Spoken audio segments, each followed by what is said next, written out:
death metal, doom metal. Whoopee. Hooray! Alright.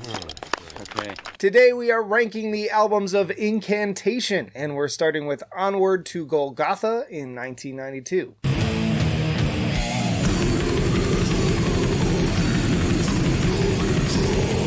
Very cavernous sound like blazing hellfire. I could see how this was probably an influence on the likes of Portal and Alterage. They do this sound very well, but I will say it starts to get a little bit repetitive even just a few tracks in. I was actually thankful for the shift to the more doom style for rotting spiritual embodiment, despite that not being my favorite genre. Drums sound great, but then again that tends to be a highlight of all of their albums for me. I love the atmosphere and respect how well Incantation do what they do, but I will admit that right from the top I'm more of a immolation and cryptopsy kind of guy. Well, nobody's perfect.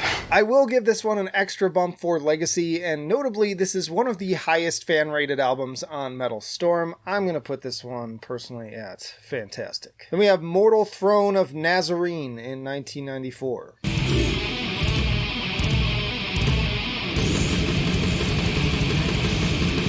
Big switch in production here from that cavernous sound to a more tinny, thin sound that I don't think complements their sound as effectively. Speaking of which, disagreements about the results led to a beef with the Relapse label at the time. You can't tell me what to do. Even so, the songs here are pretty rad and also step up the dynamics. Some nice transitions too, with Essence Ablaze lulling you in that hypnotic head bob effect before pulling out the rug and beating you to death with blast beats. All said and done, I think I like this one actually a little bit more than the debut, so it's also going to fantastic. They followed that up with Upon the Throne of Apocalypse in 1995.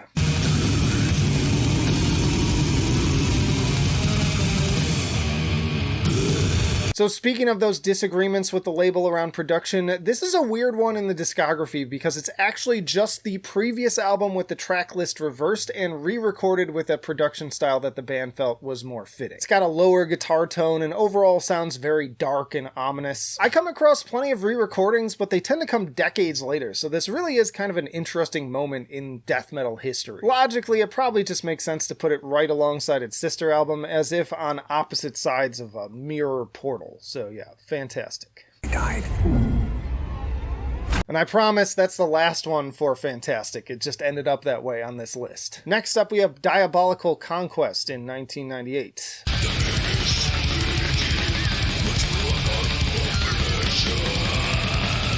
Man, the kick drum on this one reminds me of early Gorgoroth, which is definitely my jam. This is also the only album with Daniel Corchado of The Chasm on vocals, and he's probably my favorite fit for this band. The songwriting feels more chaotic too. Again, definitely see Portal taking notes here. Tied for highest rated album on Metal Storm by the fans, and I tend to agree. I feel like all of their best qualities really form Voltron here. You've got the insidious serpent-like doom riffs, the noisy, squealy parts on Disciples of Blasphemous Reprisal. Just a really well-rounded album with great pacing and all the band's strengths at their peak. I'm putting this one at perfection. Let's begin our conquest. Next up is the Infernal Storm in 2000.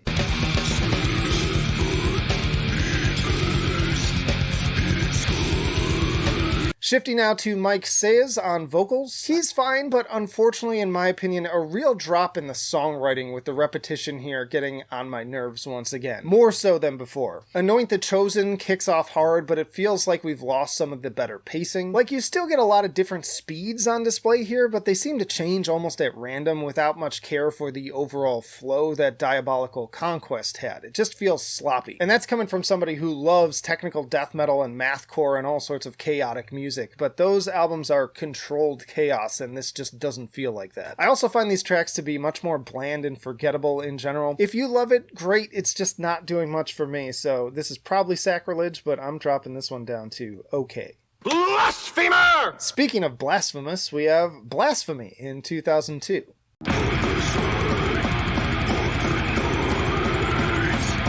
I was a little miffed the first time looking at the nearly hour and 15-minute runtime on this one, especially after being disappointed by Infernal Storm, but I actually think this one is a bit of an improvement. The title track kicks off on a strong note with the faster energy and ominous atmosphere I really appreciate most from this band. The Fallen is an interesting follow-up too, shifting into that great bass intro before the tremolos take off again, but you know how it goes for me. Once they slow things down, I start to check out a little bit, and this one even starts to grate on me a little bit after a while. I still think it's a slight step up, but it's not an album I'd regularly reach for in the long run. I'm going to put this one at good tier. Next up is Decimate Christendom in 2004.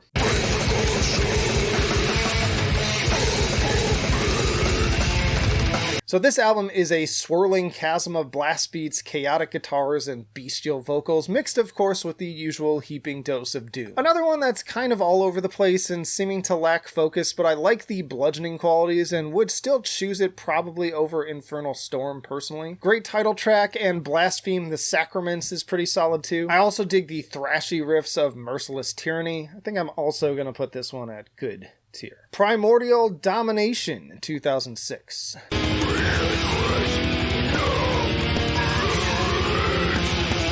Personally, I really hate the sound of this album and just find it painfully dull. The title track opens on a particularly doomy note and I just don't connect with it at all. And aside here, some people ask me why I bother ranking discographies for bands that I'm not as into, but for me it's still fun to go outside of my comfort zone, and I always walk away with both new perspective and at least a few albums to enjoy that I would have missed otherwise. Sometimes I end up completely flipping my opinion and loving a band. I also always say that it's the disagreements regarding music that make for the most fun conversations, so by all means share your own opposing thoughts below respectfully and let's get one of those conversations going.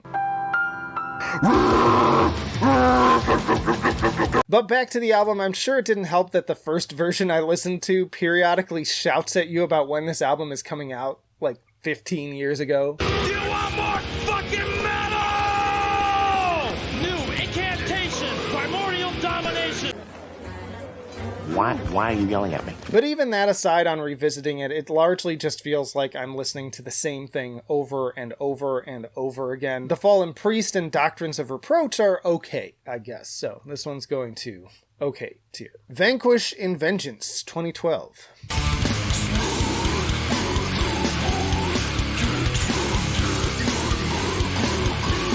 Another bit of a step up here, both in terms of riffs and overall atmosphere. The songwriting feels more engaging in terms of dynamics and pacing, and I also appreciate the more technical elements of some of these performances. We also get a little bit more diversity with tracks like Transcend into Absolute Dissolution. Also a fan of Invoked Infinity, Progeny of Tyranny, and the Hellion Genesis. Super heavy and also one of the more memorable listens in my opinion. I'm going to put this one at great tier. Next up is Dirges of Elysium in 2014.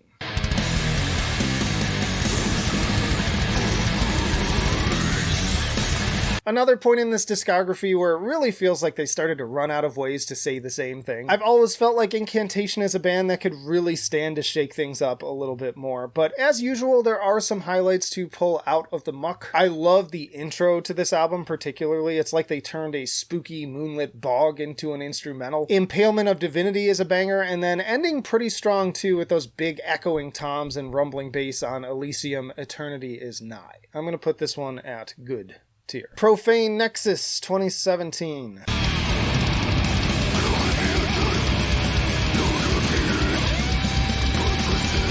Cool artwork, but another pretty subpar album overall. I'm trying to stay positive, but with so little variation from album to album, it's hard to find new things to praise or even talk about. Incorporeal Despair and Stormgate are nice little reprieves, and the former nicely sets up the counterpoint of the less than 1 minute punishment of Zipe Totek, however the hell you pronounce that. Los Sepulchri is a strong track as well. Some stuff I like, but mostly a bit of a slog. This one is going down to okay tier. We have Sect of Vile Divinities in 2020.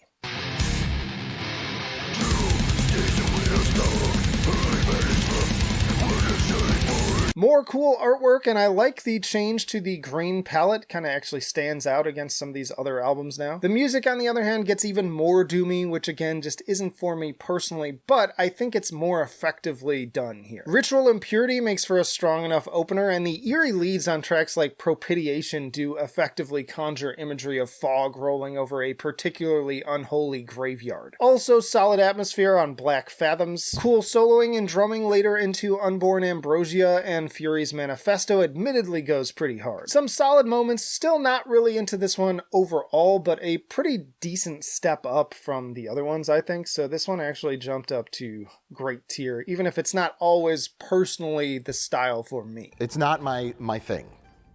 It's not my thing. And that brings us to Unholy Deification in 2023.